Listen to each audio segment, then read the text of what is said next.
Assalamualaikum and good day together. We are from Group 7. My name is AKMAHANIS binti KAMIL, matric number 28077. My name is Nurfatihah binti HALIM. My matric number is 280402. My name is AMIRA binti ISMADI, matric number 280424. In this video, we will present assignment 3 test 7. In conducting our group project, we are indicated to use solver functions. So what is solver? Solver is actually a Microsoft Excel app program that can be used to perform what-if analysis. The function is to find maximum or minimum value of formula in cells that hold as objective cells. So these cells then will be subject to a constraint on a value of either formula on which. The three primary purposes in conducting this project is to provide a comprehensive analysis of the solver tool by exploring its capabilities and demonstrating its applications in different scenarios. Second, delving into the functionality of solver for the purpose in getting some insight how solver can be leveraged to solve problems related to resource allocations, financial modeling, etc. The third one, development of an understanding will be achieved in the context of enhanced business performance as well as improved decision-making accuracy. Next, I will pass to Fadia for continuing with business model. Now, we move on to business model. To complete this assignment, we have created an Excel-based business model with few potential solutions.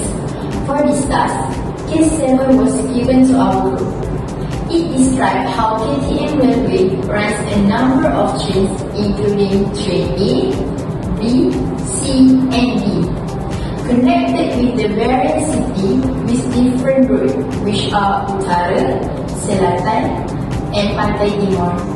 The goal for this case is to optimize its train schedules to reduce expense while maintaining the service. Therefore, our objective is to minimize the operating cost of the train. As you can see on our slide, this is our business model. We need to find the operating cost of the train. Next slide. There are three assumptions in our assignment. The first assumption is minimum cost can maximize level of satisfaction. The second assumption is minimum cost can maintain an acceptable level of service. And the last assumption is minimum cost can maximize satisfaction and maintain level of service. Now, I will pass back to AMIRA. Moving on to the findings, based on the case, we have identified the input, output, and constraints. As you can see here, we have two inputs, which the operating cost of train for each route and the number of trains will be run in every route. The number of trains will be vary according to the assumptions that we want to test. Next is output. So our output is the objective function, which is minimum total cost for operating the trains all the routes. As for the constraint, we have four base constraints, which the maximum number the trains can be operated in and maximum train can be operated in each route. As you can see here, Route Utara have 3 trains, Route Selatan 2 trains, Route Pantai Timur 4 trains, and the maximum of trains to be operated in the day is 2. So this is the samples of our input that I explained previously, which is the number of trains operated in each route and the operating cost of train for each route. Next slide. So we're moving on to the assumption. In here, we want to see what is minimum cost that can maximize the level of satisfactory. For these assumptions, there will be two base constraints include the maximum number of trains for each route and maximum number of trains per day, and one additional assumption, which is the minimum level of trains that can be operated in each route, which here we say it as more than equal to 1. So this is the result for assumption 1. It shows that the minimum cost KTM Railway could allocate to all routes and trains to maximize the level of satisfaction amounting 3,100 unit position. So each route has an a viable train carrying its passengers. Anyhow, not all the trains will be operated in each route. The train operated for route Utara is train D. Meanwhile, for route Selatan and Pantai Timur is train B. Train A and train C will not be operating for any route. Next, I will pass to AKMAHANIS to continue with the next presentation. Next, I will continue to present the finding on assumption 2, where minimum cost can maintain the acceptable level of service. In this situation, we assume that each train A, B, C and D is required to operate at least once and maximum of twice per day. On the road sides, we stick to the restriction where no more than 3, 2 and 4 trains can run on road Utara, Selatan and Pantai Timur respectively. So, here is the result, where one train A operates on road Selatan with cost 1,200. Each of train B, C and D run on road Utara with cost of 600, 900 and 700 ringgit.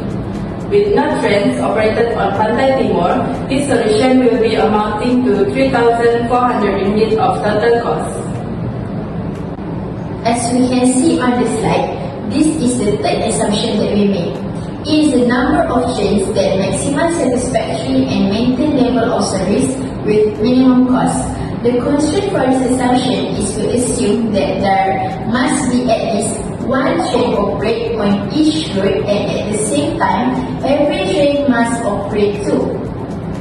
It means that every day, train A, B, C and D must run at least one time at route Utara, Selatan and Pantai Timur. What is the rationale? Let's see. It is actually to make sure the minimum operating cost can bear with optimize the usage of all trains as well as to make passengers satisfied. Next slide. From the result appeared on the slide, the minimum cost is 4,200 with all trains operate in every route. There are two trains in route Utara, which are train B and train C. Then, for route Selatan is train A with train B operate in route Pantai Timur. In addition, there will be no trains not operating and no routes without any trains every day. Now, we will proceed to the discussion part. From all three assumptions that we hear just now, we knew that all of them gave the best minimum cost that the solver can generate. Train A and C will not operate in solution 1 with 3,100.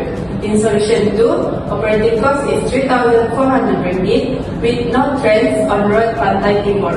And lastly, with cost of 4,200 ringgit, all 4 trains are operating and trains are available on every road every day. After getting all the minimum costs, which solution is the best? We need to look back at the KTM Railway's goal, which is they want to optimize its train schedules to reduce expenses while maintaining a satisfactory level of service. By having the train operate on each and every road, KTM Railways can satisfy passengers from all regions, Utara, Selatan and Pantai Timur. More passengers will choose the company with the wide coverage of roads. Therefore, the availability of trains on each road is interrelated with passenger satisfaction. Besides that, it is important to maintain a minimum level of services on the trains. Investing on trains proves that it will generate 4 times of profits.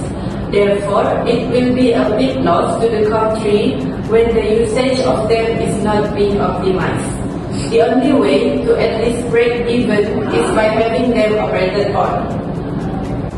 In conclusion, by fulfilling both requirements besides only minimizing the operating cost, solution 3 is the best that KTM Railways can follow, where one train A operates on road Selatan, each of train B and C on road Utara, and one train D on Pantai Timur. KTM Railways will spend a minimum of 4,200 ringgit per day with this solution. Alright, with that, we have solved case 7 with this business model and solver 2 to discover best answers with many constraints at the same time. That's all from our group.